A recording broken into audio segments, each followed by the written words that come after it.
executive order, But empowering the then Minister of Trade. okay, DTI. Thank you. From the Makati Business Club, Apa Ongpin, the executive director, please, you have the floor. Go ahead. Thank you. Oops. Lakas naman. I'll try to keep it as brief as possible. One, we believe that all the ICI sessions should be public, but that the ICI itself should have the authority to declare confidential sessions with no streaming or broadcast. Okay? Because, speaking as a former journalist, this can very easily turn into a circus. I mean, it already has in some cases. Okay? And, the accused are, they're entitled to due process. And, we cannot turn this into a public shaming exercise. No? We want to emphasize that the ICI, as the Senate President has already pointed out, should have additional expanded powers. They should be judicial, investigative, and even confiscatory, like the PCGG used to have. So power of subpoena, power to declare in contempt, and which includes arrest and hold orders after due process. Okay. The commission, whatever we call it, should have the authority to file cases without going through the ombudsman, the DOJ, the Attorney General. We believe it should be that powerful. We propose that the commission be expanded far beyond its current. I mean, there's 20 of these guys right now. It needs to be maybe 10 times the size just to deal with the huge volume of cases, let alone the huge volume of money involved. No? And it should be expanded beyond infrastructure. What we're seeing now, as I think Professor Abante will tell you, is that these guys, the same guys in Congress, and they're worming their way in now to the ayuda, into the social welfare programs. Diba? That's how they're trying to take the money. It's beyond infrastructure. And, as we've always said, we want eyes on Bureau of Customs and Bureau of Internal Revenue. Let's not pretend that there's no corruption there. The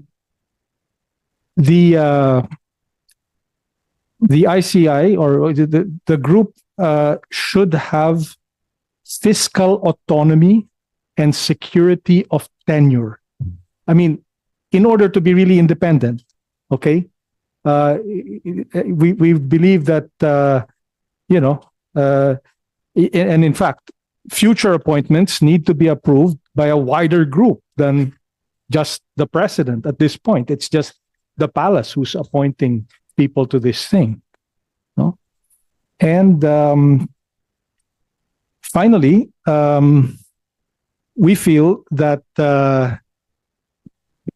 like Secretary Singson has said, we should look to the examples of Hong Kong and Singapore, and study the charters of those organizations, because although they have slightly different legal systems, those organizations have been very, very effective, obviously, in comparison to our own past experience. Thank you very much, Apa Ongpin of the Makati Business Club. We now have People's Budget Coalition. Professor Kenneth Abante, go ahead, you have the floor. Where do you teach, Professor? I teach at the Kennedy School the summers, Mr. Chair. Oh, okay.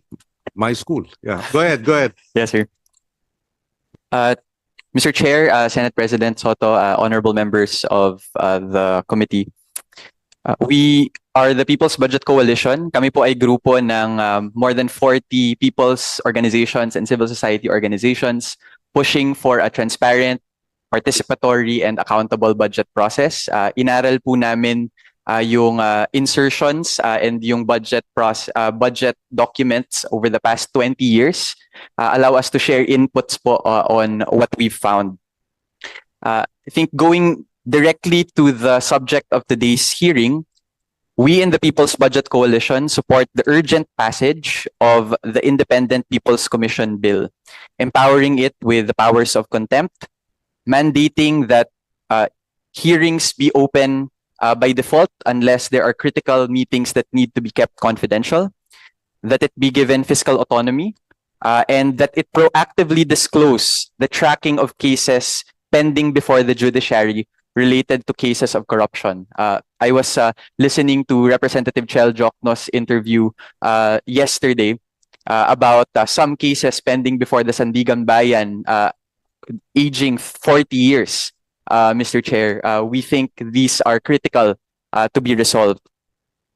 Today is the first anniversary of severe tropical storm Christine. I am a typhoon survivor and disaster response volunteer that unfortunately we are victims of this massive corruption scandal. Unfortunately, and the tragic truth, Mr. Chair, is that we have lost trust in the integrity of our budget, procurement, and justice systems. We organized rescue relief medical missions in communities po na 2 linggo baha sa Bicol region. There were teachers who needed to do GCash drives in order for their students to go back to school because all their learning kits and even their houses were destroyed by this massive typhoon. Rainfall worse than Ondoy, Mr. Chair and Senate President Soto. That is why our hearts break whenever we heard the news that the 18 major river basin master plans, the major river basin master plans would have just cost 700 to 800 billion pesos.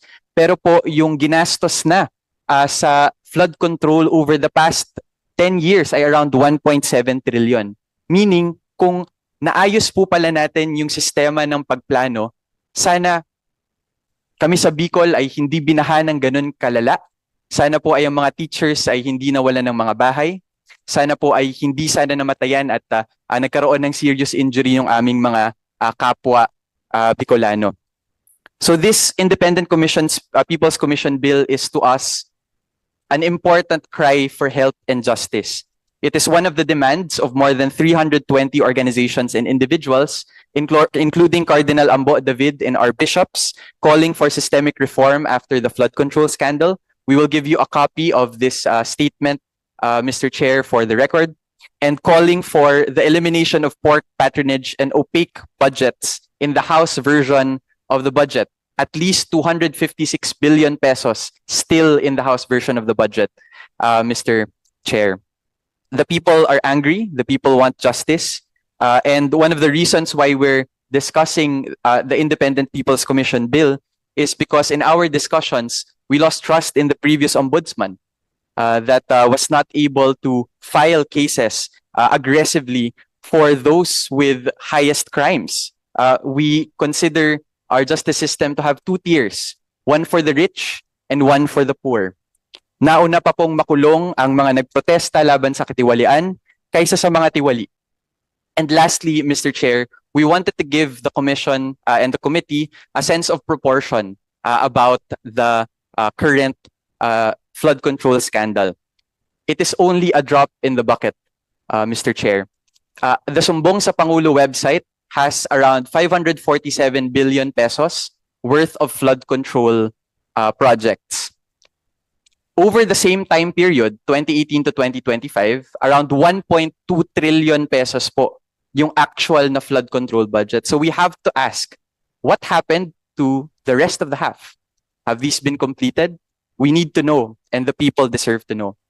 And then finally, Mr. Chair, with regard to the insertions, it's actually only, flood control is actually only the minimal insertions to the budget. Kahit na mukhang malaki, the real insertions over the past years where there is data from 2018 to 2025, 828 billion pesos po yung may congressional insertions to the Convergence and Special Support Program, to the local program 237 billion, to the Asset Preservation Program around 163 billion, and yung flood management program po only around net of 22.8 billion pesos. So we're only seeing, a minuscule amount dito po sa flood control budget, and we hope that the Independent People's Commission can also look into these even more massive insertions that happened.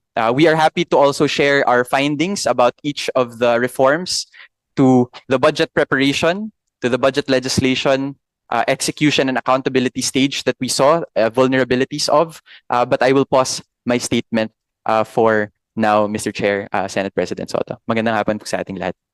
Thank you very much, Professor Abante. We would like to know, the chair would